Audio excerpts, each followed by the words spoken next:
各位，革命啊，革命啊！我沒有想到第一次的節目居然是主辦方與政府的對幫啊！這幾天大家的推上面應該都是關於這個演唱會的事情吧？那就在大家吵翻天的時候呢，主辦方透過了媒體終於發布了一份共同的聲明。我看完後只有一個感想：主辦方把我們所有人當小孩子在騙啊！我們現在看聲明的第一點與第二點，他們說絕對沒有超賣，以及進展會延誤是基於安全考量才分批引導與控管。那這兩句話簡直就是侮辱當天所有在場的人的智商啊！那我們先講人數的問題，水利署證實他們單日申請人數是1萬人，2天加起來2萬人。那為什麼54道官方的新聞稿上面說2天總共26000人呢？那多出來的6000人就擺在那邊，你跟我說沒有超賣，你今天多賣1張就是超賣，甚至你還給我多賣6000多張。然後再來就是所謂的安全引導，你走到會場入口，你第一眼看到應該是夾娃娃吧，然後他把入口的腹地全部都塞滿，現場第一個沒有喉嚨，沒有大聲公，等到進場的時候根本就沒人看號碼，柵欄一拉開，所有人跟賽馬娘一樣往前衝，你管這幾千人互相推擠的狀況叫做基於安全的分量考量，花5800買 VIP 的人進場順序跟1000多的區塊混在一起，甚至完全沒有考量到時間以及觀眾的安全性問題，只會叫工作人員跟大家說不要跑，跟我說這是安全控管，你這根本就是直接放生我們吧。然後當你經千辛萬苦像賽馬娘一樣衝進會場後，等待你的是什麼呢？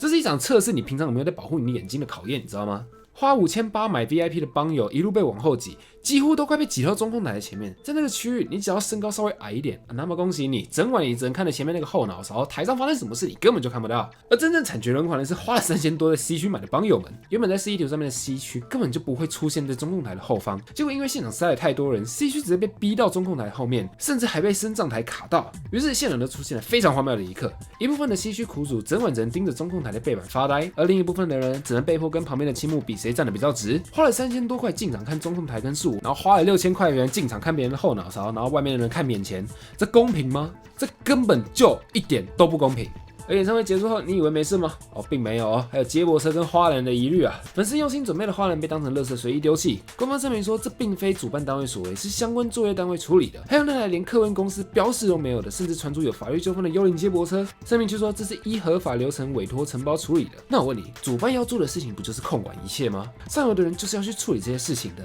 怎麼可以把爛攤子全部丟給下游？今天下游出事就是你上游要負責，你知道嗎？你以為這則演唱會現場雷嗎？連周邊的快閃店也把台灣粉絲當次等公民一樣啊！這是負責快閃店的單位叫做 Allpart， 他們一開始搞了一個很嚴格的事前預約制，結果開賣的第一天周邊就會掃光，官方臨時宣布改成每日配給制，讓那些乖乖預約後面時段又不能改時間的粉絲們求助無門，直接被當成庫存管理的棄子。臨時改規則完全違背了當時預約制的公平初衷。那更扯的就來了，打着台北 Live 周邊的名號，台北本地的實體店備貨少得可憐，買不到現貨要網購還要苦等至少90天。結果上海居然直接宣布4月底要開快閃店，這擺明了一開始就是把大量的庫存扣留下來給海外的市場，利用台北廠去當噱頭，仿佛讓實際到場支持的台灣粉絲淪為次等公民一樣。有了演唱會跟快閃店這些事情，那我們就要看他背後是怎麼運作的。這個家伙根本就是一個精心設計過的陷阱啊！這些讓前台徹底爆炸的動線規劃、未審批的舞台、全場控管，第一責任都是新樂全球這間公司，把現場搞成生存遊戲的罪魁禍首就是他們。這間公司連個官網都沒有，電話你也根本打不通。然後後面新樂拿到專案之後，把宣傳跟後台的管理發包給了寶島。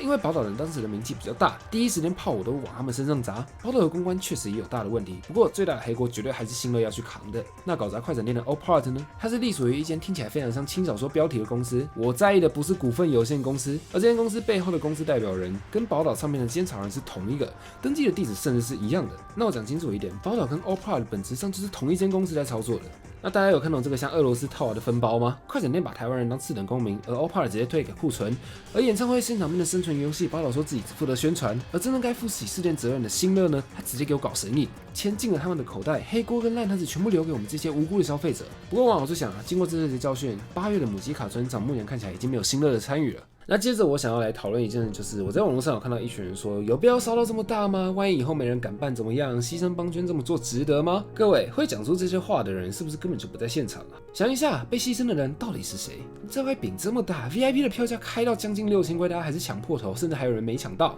一定會有公司搶着要來搶這塊肥肉，好不好？而且許多幫友是特地搭高鐵大老遠跑來，甚至還有人從國外飛過來，大家付出了這麼多時間成本、交通成本跟這些高昂的票價，全部都是為了來看一眼心愛的聲優，結果卻要被這種糟糕的動線、幽靈接駁車，還有看青木沒有洋菜的這些東西搞得烏煙瘴氣，你心裡會好受嗎？從頭到尾沒有人可以去怪罪 Benjamin 這個計劃，也沒有人去怪罪台上的表演者。我們爭取的只有一個我們身為消費者最基本的權利。平常上班上課已經夠累了，憑什麼我花大錢看演唱會還要被主辦單位像這樣對待呢？各位，MyGo 跟母雞會的聲優們這次的表現是非常完美、非常完美的。他們用硬實力拯救了這場爛活動，但這次的主辦我真是前所未聞啊！我第一次看到有一個演唱會可以鬧到議員那邊的。目前北市府已經收到158件的申訴。那各位如果當天有受到影響或者權益受損的幫友們，把你們的購票證明準備好，把你那些被擋在書後面的照片準備好，直接去消費者保護協會上面申訴，用行動告訴這些主辦單位，我們是消費者，絕對不是任人收割的無腦盤子啊！